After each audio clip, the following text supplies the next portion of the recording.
네, 안녕하세요. 텍트로니스 기술지원팀의 김건아입니다. 네, 이번 강좌는 실제 리얼 신호를 가지고 스코프를 이용해서 어떻게 측정을 하는지 보는 실습 시간입니다.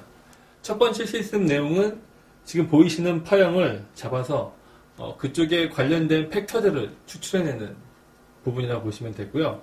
저희가 이 신호의 특성을 지금부터 측정을 해보도록 하겠습니다. 보시는 이 보드는 저희 텍트로닉스에서 제공하고 있는 데모를 시연할 수 있는 보드고요. 여러 가지 신호가 지금 나오고 있습니다. 그 신호 중 저희 데모와 맞게끔 특정한 어떤 주파수와 앰플리튜드를 갖고 있는 신호를 찍어서 지금부터 시작하도록 할게요. 먼저 화면을 보시게 되면 지금 파형이 버티컬 부분에서 앰플리튜드가 화면 바깥쪽으로 나가 있고요. 화면이 정지하지 않고 굉장히 많이 움직이고 있습니다. 그리고 시간축도 굉장히 좀 혼란스러운 것 같으세요. 자, 이런 경우에 가장 먼저 해야 될 부분은 뭐냐면 제가 스코프의 기본적인 블럭에 보시게 되면 버티컬과 호리젠탈이 있다고 했죠. 버티컬 부분을 조정하셔서 파형의 앰플리튜드가 화면 안쪽으로 들어오게끔 조정을 먼저 하셔야 돼요. 스케일 조정을 통해서 화면 안에 파형이 들어온 것을 확인할 수 있습니다. 이 상태에서 파형이 계속 움직이고 있죠. 이 파형을 세우기 위해서는 트리거 유닛 쪽에 있는 조건을 입력을 해야 됩니다.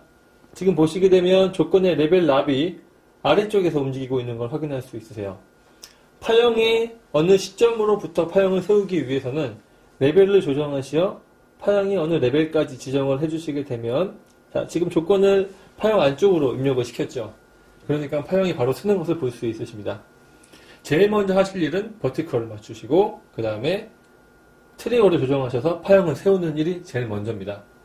자, 그 다음에 파형 개수가 너무 적어요. 저는 파형 개수를 많이 보고 싶습니다. 그러면 호리젠탈 쪽을 조정하셔서 이렇게 파형 개수를 많게 측정하시면 됩니다. 지금 첫 번째 실습 부분에서는 하나의 파형을 가지고 주파수와 앰플리튜드를 측정하는 방법에 대해서 알아보겠습니다. 제일 먼저 수동 방법인 커서에 대해서 알아볼게요. 커서 버튼을 활성화시키시게 되면 화면에 커서가 디스플레이 되는 걸 볼 수가 있으십니다. 이 상태에서 커서를 A와 B라고 하는 납을 이용해서 화면 안쪽으로 집어넣어 볼게요. 커서의 종류를 바꿔서 앰플리튜드를 먼저 재겠습니다. 자, 너무 빨리 움직이니 파인 버튼을 움직여서 천천히 움직일게요.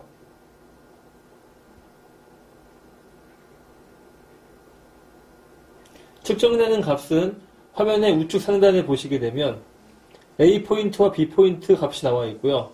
델타 값을 통해서 3.44 볼트를 갖는 앰플리튜드를 갖는 신호인 것을 알 수가 있습니다.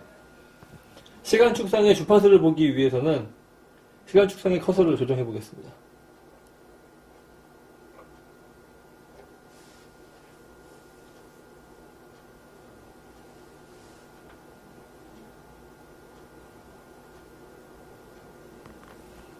이 파형은 주기가 240 나노세크가 되는 파형임을 알 수 있습니다. 이런 부분을 통해서 사용자가 수동으로 신호의 특성을 잴 수가 있으신데요. 이렇게 매번 신호가 바뀔 때마다 사용자가 커서를 이용해서 측정하는 데는 한계가 있기 때문에 저희는 메저먼트 기능을 이용해서 이 값들을 정량화된 수치로 볼 수가 있으십니다. 커서를 끄고 메저먼트를 추가하시고요. 애드 메저먼트에 가셔서 먼저 이 신호에 주파수를 추가하겠습니다. 이 신호의 앰플리튜드를 보기 위해서 픽투픽 밸류를 보도록 하겠습니다. 화면 하단에 지금 측정되고 있는 신호의 주파수가 지금 측정되고 있고요. 픽투픽 값이 3.56V, 즉 아까 커서로 측정한 값과 거의 유사함을 알 수 있으십니다. 근데 보시게 되면 아까 커서로 잰 부분은 시간으로 나와 있다 보니까 프리퀀시를 잴 수가 없으셨죠. 이런 경우에 커서에 대한 어떤 세팅을 바꾸기 위해서는 메저먼트에 가시게 되면 메저먼트 메뉴의 우측 하단에 보시게 되면 커서의 컴피규어가 있으십니다. 여기서 유닛 자체를 변경하셔 헤르츠로 바꾸시게 되면 이렇게 커서 자체의 주기가 주파수로 바뀌는 걸 볼 수 있으시고요. 바로 커서 사이의 간격이 5MHz 정도가 되는 메저먼트와 같은 값과 일치하는 것을 볼 수가 있으십니다. 이렇게 첫 번째 실습 시간에는 기본적인 기능을 배웠는데요. 첫 번째로 파형을 세우는 방법, 그리고 두 번째로 파형의 특성을 측정하는 방법을 커서와 메저먼트 기능을 이용해서 배워봤습니다. 예, 두 번째 실습입니다. 보시게 되면 보드에서 어떤 클럭이 나오고 있으시죠? 예, 지금 사인파와 같이 거의 많이 일그러진 클럭인데 이 클럭 내부에 존재하는 주파수 성분을 지금부터 알아보겠습니다. 일반적으로 주파수 도메인을 보는 장비는 스펙트럼이 있지만 이 오실로스코프에 메스 기능을 사용하시게 되면 그 메스에 있는 FFT 기능을 통해서 스펙트럼 같이 주파수 도메인상에서 신호를 분석할 수가 있으십니다. 제일 먼저 파형의 개수를 충분한 양만큼 확보를 해줍니다. 지금 파형의 주파수 부분을 확인을 하시고요. 파형의 개수를 충분히 확보하는 이유는 이제 퓨리에 트랜스폼 원리에 의해서 원래 무한대의 파형이 필요하지만 저희가 FFT라는 얘기는 패스트 퓨리에 트랜스폼으로서 어느 정도의 정해진 양의 파형 이상만 가지고 있으면 주파수 분석이 가능하십니다. 일단 파형의 양을 확보한 다음에 저희가 사용하고자 하는 채널은 메스 채널입니다. 보시는 바와 같이 버티컬 유닛 쪽에 채널 1번, 채널 2번 이외에 메스, 레퍼런스, 버스라고 하는 버튼들이 있으시는데요. 메스는 말 그대로 채널 두 개를 연산한다 라는 뜻이고요. 레퍼런스는 기존에 있던 파형을 리콜해서 불러서 보겠다. 버스 채널은 프로토콜 레벨에서 버스를 묶어서 하나의 일련의 버스로 보겠다라는 개념입니다. 메스 버튼을 누르시게 되면 아래쪽에 메스에 대한 기능들이 추가되는 부분을 볼 수 있으시고요.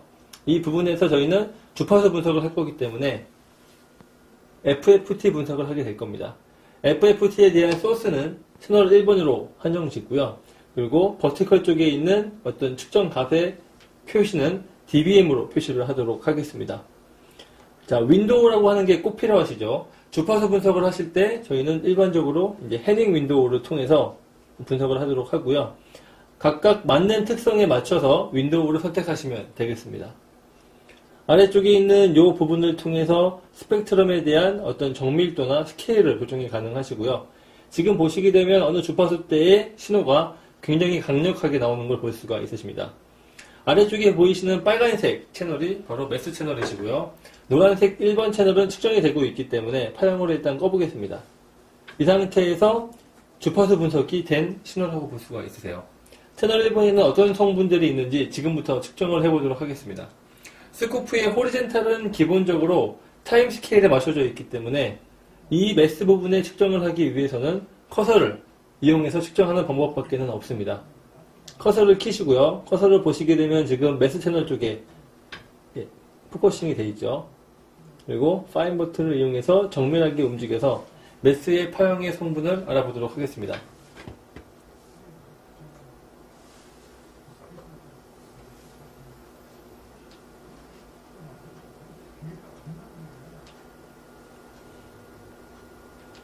지금 보시는 바와 같이 메스 채널을 통해서 100메가 정도 되는 신호가 굉장히 많은 성분을 띠고 있음을 알 수가 있으십니다. 100메가와 저쪽에 보이는 하모닉 성분이 두 개가 있겠네요. 두 개의 성분은 두 번째 하모닉 성분이 한 200메가 정도가 되고요. 세 번째 성분은 한 300메가가 좀 안 되는 신호인 걸 볼 수가 있으십니다. 자, 이런 식으로 하나의 사인파 같이 모이는 클럭 속에는 여러 개의 주파수 성분이 모여있는 것을 볼 수가 있으십니다. 여러분들은 메스 채널을 이용해서 채널 간 연산, 더하기, 빼기, 곱하기를 할 수가 있으시고요. 이런 식으로 파형에 있는 FFT 분석을 함으로 인해서 채널 1번에 들어있는 주파수 성분을 스코프를 이용해서 볼 수가 있으십니다. 세 번째 실습은 이상 있는 신호를 저희 트리거를 이용해서 잡아내는 실습인데요. 보시게 되면 지금 파형이 여러 개가 잡히고 있으세요. 저희 디지털 포스포 스코프 같은 경우에는 굉장히 빠른 업데이트 레이트를 자랑을 하고 있습니다. 보시게 되면 잔상 비슷하게 많은 파형이 남고 있죠. 이 잔상 파형을 좀 더 자세히 보기 위해서 저희가 파형의 강도를 높여보도록 하겠습니다.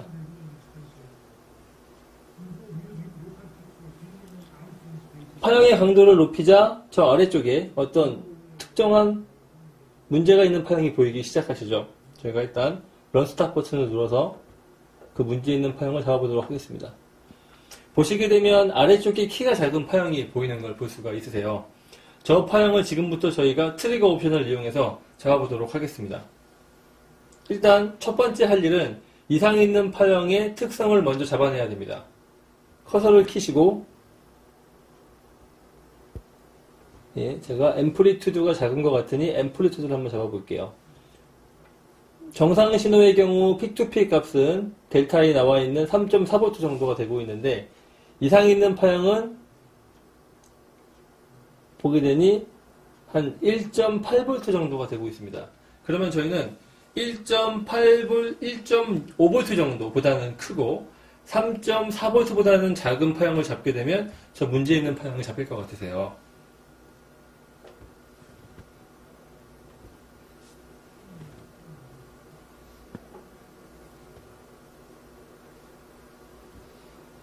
먼저 문제 있는 파형을 잡기 위해 트리거 메뉴를 활성화시키고요. 파형의 차이, 앰플리튜드 차이에 의해 트리거를 할 수 있는 런트 트리거를 활성화시킵니다. 소스는 당연히 채널 1번이시고요. 그리고 런트 트리거의 특성을 보시게 되면 이제 펄스가 상방을 향할 때 또는 펄스가 하이 임피던스에서 로우로 떨어질 때 동작하는 네거티브 엣지일 때 여러 가지 경우를 선택할 수가 있으신데 지금은 하방에서 상방으로 올라가는 포지티브 엣지인 걸 알 수가 있으십니다. 이 부분이 바로 이제 스레숄드를 결정하는 부분이신데요. 아까 1.5V보다는 크고 3.4V보다는 작은, 즉 저희가 한 3V라고 얘기를 하겠습니다. 3V와 1.5V 사이에 있는 파형을 잡아보니까 바로 지금 잡히는 것이 보이고 있죠. 보시게 되면 여러 개의 문제 있는 파형 부분 중에서 이렇게 그 특정 부분만 파형을 잡아낼 수 있는 기능이 오실로스코프의 트리거 메뉴 중에서 저희 쪽에 있는 하이 퍼포먼스 트리거를 통해서 이렇게 측정이 가능하십니다. 다른 방법으로 많은 파형을 한번 잡았을 때 이 파형 중에 문제가 있음을 저희가 알고 있으면 아까 제가 서치에 마커 기능이 있다고 말씀을 드렸죠. 서치 기능을 활성화시켜서 서치를 키시고 서치하는 타입을 저희가 런트로 지정을 해보겠습니다. 소스 1번에 포지티브 엣지의 스레숄드를 보시게 되면 아까 제가 1.5보다는 크고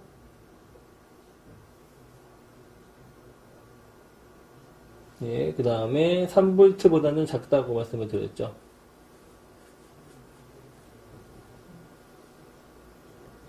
이런 상태로 런트가 나오는 부분이 정말 잡히고 있는지 지금부터 확인하도록 하겠습니다.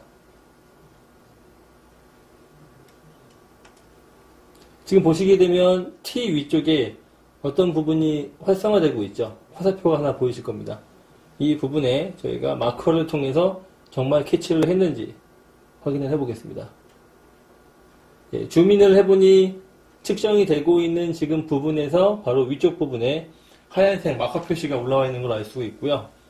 이런 서치의 마커를 통해서 이미 획득한 파형 자체도 문제 있는 부분의 파형을 조건을 집어넣어서 캐치를 할 수가 있습니다. 지금 보시는 바와 같이 트리거 기능을 잘 쓰시게 되면 문제 있는 부분을 빨리 찾을 수가 있으시고요.